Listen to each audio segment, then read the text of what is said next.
Me and a friend felt like we were supposed to go on a 2-week visit into Iran, and had a great time, and fell in love with the country, fell in love with the people. While we were leaving the country, it was crossing the border. We hand in our documents to be stamped out of the country, and we didn't get them back.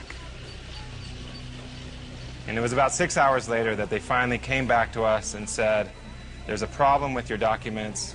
And the reality is that I had dealt with before I went, like, what if you have a problem? What if there could be complications being an American? Yeah, it all came to the surface. And I realized, wow, I could really have a problem. Like, this is for real.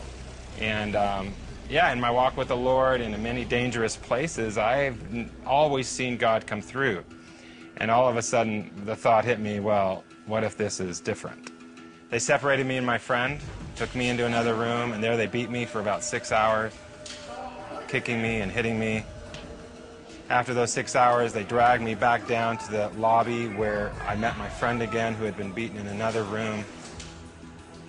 They put us in prison clothes, and they blindfolded us again, and then they led us down this basement, and they put me into one prison cell and my friend into another one. And there I was in prison in Iran. It was out of my hands. There was nothing I could do. Either God would do a miracle or I would stay there. There was no sense of feeling God. I felt like God was far away. All I could really trust in was His character, and that His character would be true no matter what I was feeling and no matter what circumstance I was going through. They put me in a cell in isolation, had a light in one corner, and that was on 24 hours a day. It was in the winter time. There was actually snow outside, but the heater didn't work well. They only let me out of the room to be interrogated, which was once a day or sometimes not at all. And then they would lead me down this hallway and take me into the interrogation room, which was an ugly room. It had blood stains on the floor, very dark and murky. It was definitely the most terrifying part of the whole experience. The beatings would start, and it would be slapping in the face, hitting in the stomach, sometimes kicking. I struggled with faith. Was God with me? Did He love me? If God's good, why would He allow me through the situation? And I remember one day I woke up, and I was done, inside. And I remember waking up that day thinking to myself, if I'm going to be here the rest of my life, why not check out? My only thought was not to stay there. And the only way not to stay there was to die. I stuck my head in the sink, I filled it up, and tied one end to a bracket, put it over my head, and then hopefully would tie the other end tight, thinking that, with my head in the water, in a few minutes I'd be gone.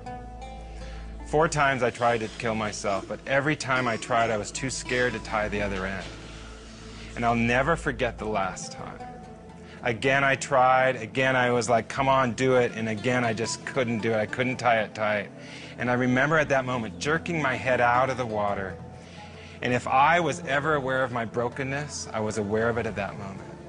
And I remember falling down on the ground, and I was broken.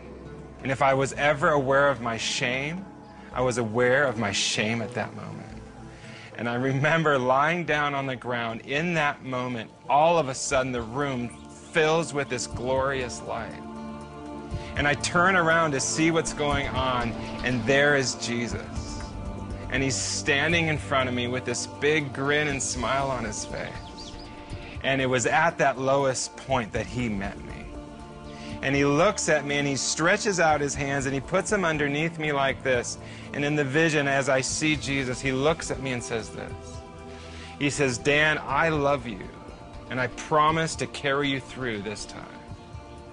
And from that day until this day, I've never had those thoughts again.